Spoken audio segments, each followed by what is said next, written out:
So, what we're looking at right here is basically a new blueprint for mental health care. And this is a big deal because it's a model designed not just to react to a crisis, but to actually build a foundation for real, lasting recovery. It's called the Five-Phase Stabilization Model, and honestly, it could change everything. Wow. I mean, the journey often starts with a statement just as powerful as this. It really hits home a critical truth, doesn't it? The right support, at the right time, it's not just helpful. It can literally be the one thing that changes the entire direction of someone's life. But let's be honest, we all know that for way too many people, a success story like that is the exception, not the rule. The system we have now, it's often just a crisis-driven revolving door. It traps people in this endless, exhausting cycle of instability. And this is what that cycle looks like in real life. It's so predictable and just heartbreaking. You see the repeated ER visits, people cycling in and out of jail, homelessness, the trauma it causes families. Look, these are not just a bunch of random, unlucky events. They're the direct result of a system that's failing. And that is exactly what this new model is designed to tackle, head on. Okay, so how do we actually fix this? Well, the very first step is a pretty massive shift in how we think about it. It's a whole new philosophy, really. We've got to move away from just responding to crises and move towards what's called a continuum of care. And this quote really gets to the heart of it. Think about it. A 72-hour hold and a new prescription, that's not going to heal years of trauma and instability. It just can't. Real, lasting stability, that's a long-term commitment.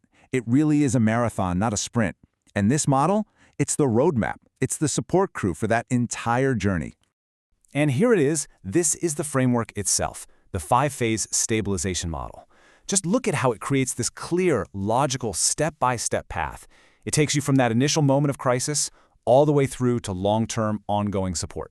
So yeah, let's walk through it. All right, let's get into the nitty-gritty. We're going to break this down phase by phase, and we're going to look at it specifically from a provider's point of view, focusing on the key tasks and responsibilities that make this whole thing tick. Okay, phase 1. It all starts here. Acute inpatient stabilization. This is the really intensive, short-term part. We're talking anywhere from a week to a month. And the goal here is super simple and super immediate. You stabilize the crisis and you make sure the person is safe. That's job number 1. So what are the provider's responsibilities here? Well, you've got the expected stuff, right? The psych evaluation, getting the medication right. But here's the game changer, the really crucial part. Discharge planning starts on day 1. It's not an afterthought. You are immediately figuring out what's next and making sure there's a seamless, warm handoff to phase 2. So that warm handoff takes us right into phase 2, residential stabilization. Now this is a much longer stretch. We're talking 3 to 6 months in a really structured, supportive place. This is where the real work of healing, the stuff that goes way beyond just managing the immediate crisis, can actually start. And you can see that deeper work reflected in the provider's duties. We're talking daily medication monitoring, making sure everything's on track. The therapy has to be trauma-informed and COD-capable. That's super important. It means it can handle co-occurring substance use issues.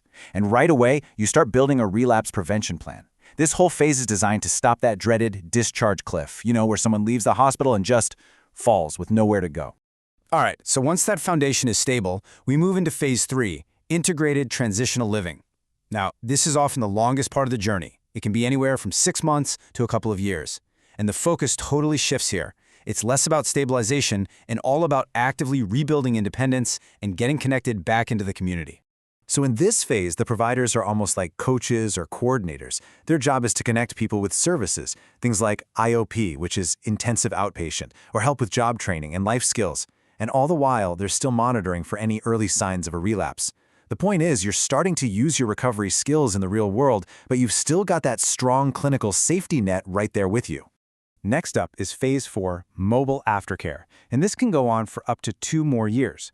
Now the support gets way more flexible. It's community-based. Instead of you going to the clinical team comes to you, right in your own home, in your own community. And here's the key thing about this phase. It's proactive, not reactive. The whole goal is crisis prevention.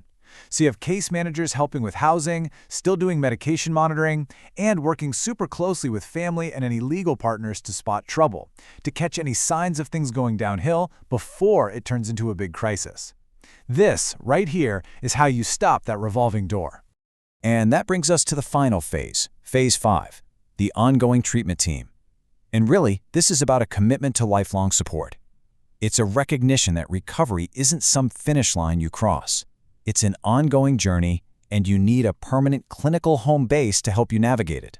The provider's role here is simple: to be that permanent safety net. They make sure you always have access to your psychiatrist, your therapist. They help connect you with peer support, and they help you tweak and update that relapse prevention plan as your life changes, because life always changes, right? All of this creates a sustainable foundation for true long-term health. Okay, so we've walked through all 5 phases, but what's the engine that makes this whole thing run? What's the secret sauce? Well, it's an integrated framework, and it's built on a couple of really key principles. First and foremost, you have this concept of a warm handoff, and this is absolutely non-negotiable. It's a strict protocol. It means exactly what it sounds like. One provider literally stays with a client until the next provider formally takes over. There are no gaps, period. Nobody gets discharged to the street, nobody gets lost between systems. It guarantees that continuity of care. And this table shows you exactly how that works. It's a real partnership. You've got the providers handling the clinical stabilization and meds. You've got families and guardians, the people who see things day to day. They're empowered to spot those early warning signs. And you have legal partners who help with accountability and coordinating with the courts. Everybody has a clear, essential role to play. So, when you put it all together, the 5 phases, the warm handoffs, these integrated partnerships, what do you get? What's the bottom line? You finally move from a system that just reacts to crisis to a true continuum of care. And the impact of that shift is it's huge.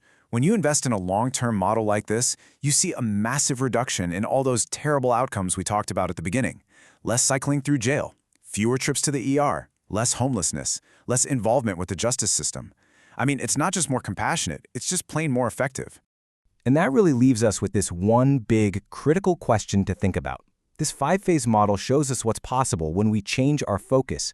So just imagine, what if our whole system wasn't built to just manage a crisis after it happens, but was actually built to prevent it from ever happening in the first place?